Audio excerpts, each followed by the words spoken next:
Hello guys, Malayali ബ്ലിസിൻ്റെ പുതിയൊരു എപ്പിസോഡിലേക്ക് ഏവർക്കും സ്വാഗതം. ഒരിക്കൽ 90% വരെ പോയിട്ട് അത് പൂർത്തിയാക്കാൻ പറ്റാതെ തിരിച്ചു വന്നൊരു യാത്രയുണ്ടായിരുന്നു. ആ ഒരു യാത്ര ഇന്നൊന്ന് കംപ്ലീറ്റ് ചെയ്താലോന്ന് ഞാൻ വിചാരിച്ചു. അപ്പോൾ എന്തായാലും നമുക്ക് ഒരുമിച്ച് യാത്ര ചെയ്താലോ?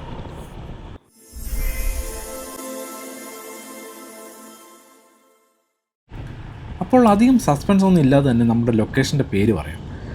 ഈ റോസ്മലയിലുള്ള പരപ്പാർ വ്യൂ പോയിൻറ്റിലോട്ടാണ് നമ്മളിന്ന് യാത്ര ചെയ്യാനായിട്ട് പോകുന്നത്. ഒരിക്കൽ ഈ ഒരു യാത്ര 90% വരെ എത്തിയെന്നതാണ്.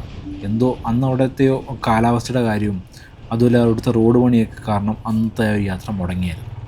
അപ്പോൾ ഇന്നെന്തായാലും വീട്ടിലിരുന്നപ്പോൾ അപ്രതീക്ഷിതമായിട്ട് നമ്മളൊരു തീരുമാനം എടുത്തു, ചുമ്മാ ഒന്നൊരു യാത്ര ചെയ്താൽ. ആദ്യം പല ഡെസ്റ്റിനേഷൻ എൻ്റെ മനസ്സിൽ വന്നു. എന്നാൽ പെട്ടെന്ന് സ്ട്രൈക്ക് ആയ ഒരു ലൊക്കേഷൻ എന്ന് പറയുന്നത് ഈ ഒരു പരപ്പാർ വ്യൂ പോയിൻ്റാണ്. കാരണം ഒരിക്കൽ നമ്മളിത് കംപ്ലീറ്റ് ചെയ്യാനായിട്ട് പറ്റിയിട്ടില്ല. അപ്പോൾ ഇന്നെന്തായാലും കംപ്ലീറ്റ് ചെയ്യാമെന്ന് വിചാരിച്ചു.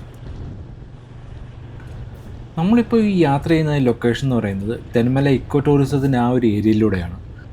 അതിമനോഹരമായിട്ടുള്ള റൂട്ടാണ് ഈ ഒരു തെന്മല റൂട്ട് എന്ന് പറയുന്നത്. പ്രകൃതിയായിട്ട് അത്രയ്ക്ക് ഇണങ്ങി നമുക്ക് പോകാൻ പറ്റിയ ഒരു റൂട്ട് തന്നെയാണിത്. രണ്ട് സൈഡ് നോക്കിയാലും മരങ്ങളും, വെള്ളത്തിനാണെങ്കിൽ വെള്ളവും, പിന്നെ നമുക്ക് തൊട്ട് ഫ്രണ്ടിൽ കല്ലട ഇറിഗേഷൻ പ്രോജക്റ്റൊക്കെ നമുക്ക് കാണാവുന്നതാണ്.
നമ്മൾ ഈ റോസ്മല പോകുന്ന ആ റൂട്ടിൽ തന്നെയാണ് ഈ പാലരുവി വാട്ടർഫാൾസ് വരുന്നത്.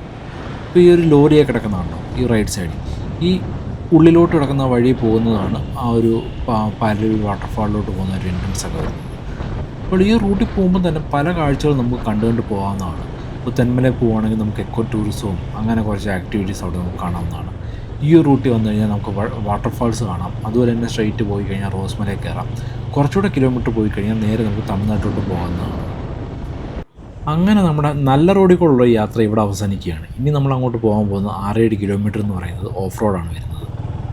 അത് നമ്മൾ വനത്തിനുള്ളിൽ കൂടെയൊക്കെയാണ് നമ്മൾ യാത്ര ചെയ്യുന്നത്. അപ്പോൾ എന്തായാലും നമുക്ക് നോക്കാം. ഇപ്പോൾ ഇവിടെ നോക്കുമ്പോൾ തന്നെ അറിയാം, ഫുള്ള് കുളമായിട്ട് കിടക്കുകയാണ്. ഓഫ് റോഡൊക്കെ ഇഷ്ടപ്പെടുന്നവർ ഒരിക്കലും ഈ ഒരു റോഡ് മിസ്സാക്കില്ല. ഏറ്റവും സൂപ്പറായിട്ടുള്ളൊരു ട്രയലാണ് ഈ വരുന്നത്. എന്തായാലും നമുക്ക് എക്സ്പീരിയൻസ് ചെയ്യാം.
അങ്ങനെ അവസാനം നമ്മുടെ ലക്ഷ്യത്തിൽ നമ്മൾ എത്തിയിരിക്കുകയാണ്.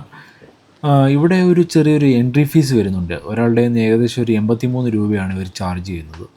നമുക്ക് എന്തായാലും പേയ്മെൻറ്റൊക്കെ ചെയ്തിട്ട് നമുക്ക് വ്യൂ പോയിൻറ്റിലോട്ട് നമുക്ക് പോകാം.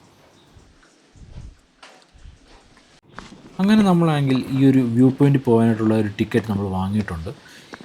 അവർ പറഞ്ഞത് ഏകദേശം ഒരു 100 മീറ്റർ ഉണ്ടെന്നാണ് പറഞ്ഞത്. നമുക്ക് എന്തായാലും ഈ സ്റ്റെപ്പൊക്കെ കയറി നമുക്ക് പതുക്കെ നടന്ന് പോകാം.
ഈ കാണുന്നതാണ് പരപ്പാർ വ്യൂ പോയിൻറ്റിൽ നമുക്ക് കാണാൻ പറ്റുന്ന ഒരു മനോഹരമായ ദൃശ്യങ്ങൾ എന്ന് പറയുന്നത്. പക്ഷെ നമുക്ക് അധികം നേരം ഇവിടെ നിൽക്കാൻ പറ്റുമെന്ന് തോന്നുന്നില്ല, കാരണം നല്ലപോലെ നമുക്ക് കാർമേഘം മൂടിക്കെട്ടി വരുന്നുണ്ട്. ഇപ്പോൾ ഇത്രയും കിലോമീറ്റർ നമുക്കിന്ന് താഴെ ഇറങ്ങാനുള്ളതാണ്. അപ്പോൾ അധികം നമുക്ക് വെച്ച് താമസിക്കുന്നില്ല. ഇപ്പോൾ തന്നെ നോക്കുമ്പോൾ നമുക്ക് കാണാൻ പറ്റും നല്ല കാറ്റ് അടിക്കുന്നുണ്ട്.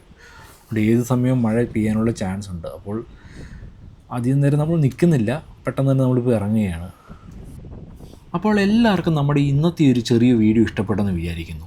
അങ്ങനെയാണെങ്കിൽ വീഡിയോ ലൈക്ക് ചെയ്യുക, ഷെയർ ചെയ്യുക. ആദ്യമായിട്ട് കാണുന്നൊരു വ്യക്തിയാണെങ്കിൽ മറക്കാതെ ചാനൽ സബ്സ്ക്രൈബ് ചെയ്യുക. അങ്ങനെയാണെങ്കിൽ തുടർന്ന് നമ്മുടെ നല്ല നല്ല വീഡിയോസിൻ്റെ അപ്ഡേഷൻ നിങ്ങൾക്ക് ലഭിക്കുന്നതായിരിക്കും. അപ്പോൾ അടുത്തൊരു എപ്പിസോഡിൽ കാണുന്നതായിരിക്കും. ബൈ.